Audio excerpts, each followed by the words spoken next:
Traduction des méditations du pasteur Albert Condé de la série Une lampe à nos pieds, principes de Dieu pour nos vies.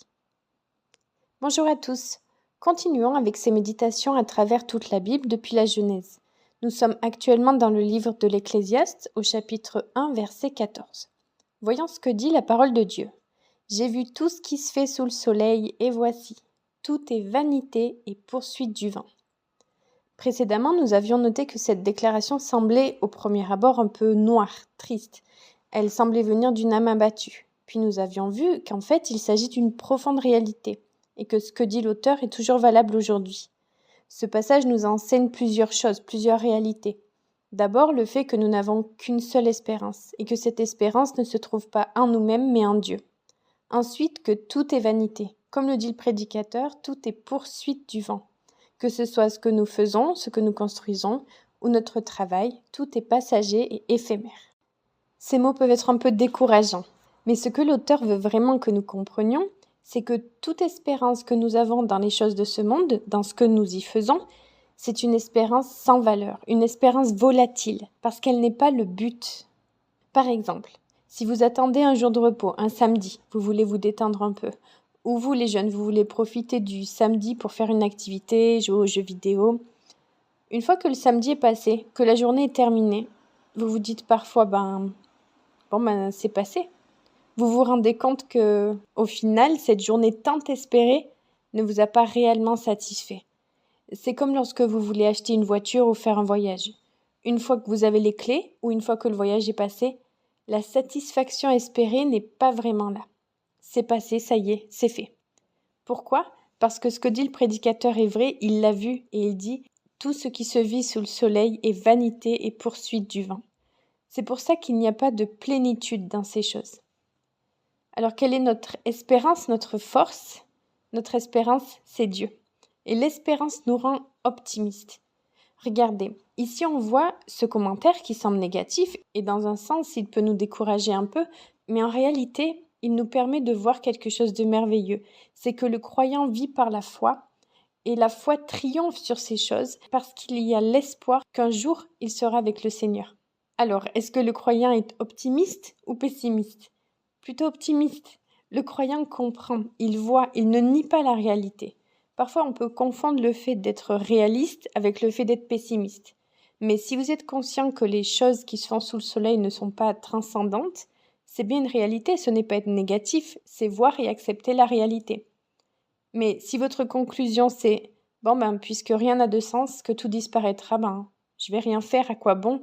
Cela signifie plutôt que vous n'avez pas d'espérance. Et là, c'est négatif. Les Écritures ne nous disent pas de sombrer dans le désespoir et de ne plus rien faire parce qu'au final tout est vain. Ce qu'elles nous disent, c'est que ces choses sont passagères et que nous devons les faire et nous efforcer de les faire correctement. Mais alors quelle est la différence ? La différence, c'est que notre espérance ne se trouve pas dans ces choses, mais dans l'éternité. Alors oui, quelque part nous sommes optimistes et tout ce que nous le faisons les regards vers le Seigneur, vers l'éternité, et pas vers ce monde qui est passager. La vie pour le croyant a un autre sens, parce que nous vivons en pensant au triomphe éternel, au règne de Dieu, parce que Dieu a triomphé de toute éternité. Il y a beaucoup de jeunes, des enfants, beaucoup de personnes qui viennent à l'église et se disent « Ce monde est vraiment corrompu, il y a tellement de mal, tellement de choses qui se font contre Dieu.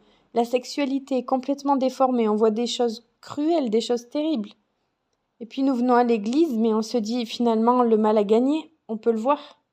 Et dans un certain sens, nous vivons sous la coupe du mal, dans un monde déchu.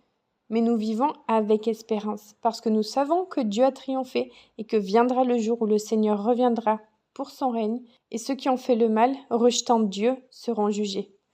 Alors frères et sœurs, chères familles chrétiennes, nous pouvons être optimistes car le Seigneur revient, le triomphe de Dieu est sûr et évident. Et celui qui meurt en Christ, qu'il le rejoigne au ciel ou que Christ revienne avant cette heure, aura cette joie éternelle. Nous avons l'espérance pour ce qu'il y a après la mort. C'est pour ça qu'on peut étudier, travailler, faire toutes ces choses que l'on doit faire avec optimisme, parce que Dieu est au contrôle de toutes ces choses, et tout ce que nous le faisons pour la gloire de son nom. Et c'est là que se trouve notre espérance. Autrement dit, vous qui étudiez, qui travaillez, pourquoi le faites-vous ? Est-ce simplement pour acheter une maison ou pour obtenir un diplôme ? Normalement, non. C'est pour pouvoir servir ceux qui vous entourent, pour que Dieu soit glorifié. C'est ça le but. C'est pourquoi je vous encourage à penser à des voies qui peuvent être utiles pour servir les autres, qui vous permettent de bien gagner votre vie pour pouvoir aider autour de vous, aider ceux qui en ont besoin, parce que en tout cela, Dieu sera glorifié. Alors si ce passage peut vous sembler déprimant car c'est une réalité, si elle est vécue sans l'espérance éternelle qui est en Christ, oui, c'est une réalité sans espérance. Si vous ne vous êtes pas approché de Dieu, si vous n'avez pas entendu l'Évangile, si vous ne connaissez pas le Seigneur, en effet, où est votre espérance? Mais si vous êtes croyant, travaillez, faites de votre mieux selon les paramètres donnés par Dieu, et non comme si votre vie consistait en ces choses matérielles et éphémères. Que ce soit votre travail, du sport, votre mariage, des enfants, nous faisons notre part comme Dieu nous le demande pour le glorifier. Parce que, frères et sœurs, nous avons déjà la victoire, nous avons déjà tout en éternité en Christ. Ce verset n'est pas négatif, il est réaliste, et le chrétien est très réaliste et plein d'espérance. Alors que le Seigneur nous inspire à vivre avec la perspective correcte sur notre travail, nos études, et que nos forces, notre intelligence, notre énergie servent au règne de Dieu. C'est un devoir, et c'est en cela que nous devons nous efforcer. Prions. Père, merci parce que tu nous montres la réalité dans un monde qui veut lui échapper. Et tu nous montres l'éternité, une espérance que nous pouvons saisir. L'éternité est notre réconfort. Aide les familles chrétiennes à vivre selon cette vérité, pour que les parents, les enfants puissent avoir cette perspective, que les célibataires qui écoutent puissent voir que le but ultime n'est pas le mariage, mais ta gloire, que ce soit dans le célibat comme dans le mariage. Au nom de Jésus, Amen.